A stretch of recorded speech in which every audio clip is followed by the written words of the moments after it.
How good is college tennis? It's often regarded as the holy grail of your tennis level. People say, I'm a Division I college player, and a lot of people think that this is supposed to be a really good level. However, I'm here to tell you that Division I college tennis can range anywhere from the elite level to the recreational level. So being a Division I college player doesn't necessarily mean anything. The problem with college tennis is that there are 264 Division I men's tennis programs. And now, if you take a look at the top 100, the level is really strong. What I would categorize it at, the top 100 of the NCAA is generally at the futures level. And then we take maybe the top 20 or maybe the top 10, some of those teams could compete at the challenger level. However, if we go into the hundreds, the level gets weaker, and when we get into the 200s, it can get really weak. And I can tell you from my own experience that we have faced some really weak teams that had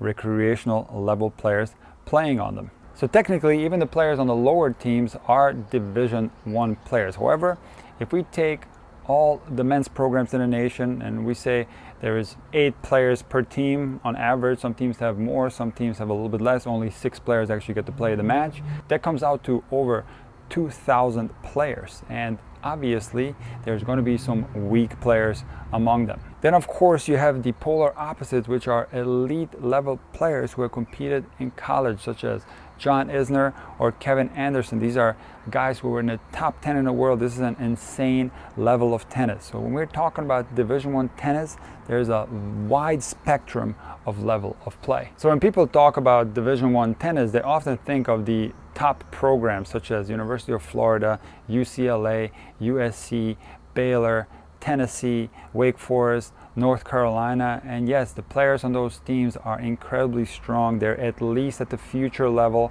Some of those guys are even at the challenger level, and some of the guys on those teams are even elite level tennis players who have chances to be some of the best players in the world. But as I said before, there are 264 colleges in the United States. So when someone says Division I, this doesn't necessarily mean anything. And this is by no means a knock on those smaller programs. They just simply don't have the budget for tennis, and tennis is maybe not important at that particular school, and they even have sometimes a hard time filling the roster. I remember playing at a school that's going to shall remain unnamed, but they had the number 5 and 6 guys, just some random guys off the campus that couldn't even play tennis. They were beginners, but this was a Division I college match. Now when it comes to college tennis for the women, it has also become very strong. Now it has always been a little bit weaker than the men's college tennis, and the reason is that female tennis players mature a little bit earlier and they're less likely to wait to go to college. They're more likely to turn pro earlier. This has always been the case. So when I played college tennis 20 years ago, the women's college tennis was significantly weaker than men's college tennis. I'm not talking about comparing those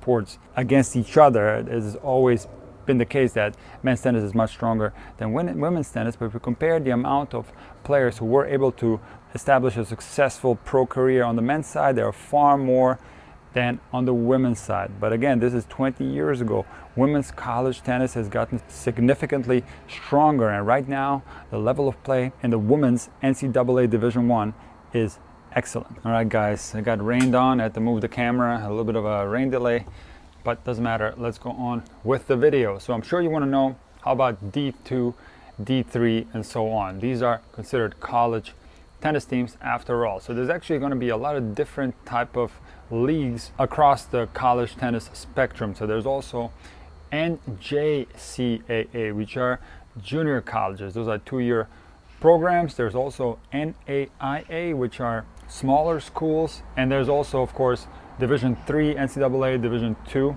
and of course the level of all these different leagues is going to be a lot weaker than Division I. However, I will say that there's a lot of really good Division II colleges, especially the ones that are ranked in the top 5. I know for a fact that Lynn University in Boca Raton, Florida, who has won the national championship many times, this is a really good team that could easily compete in the top 100 of the Division I NCAA. So there's going to be some really strong competition in Division II.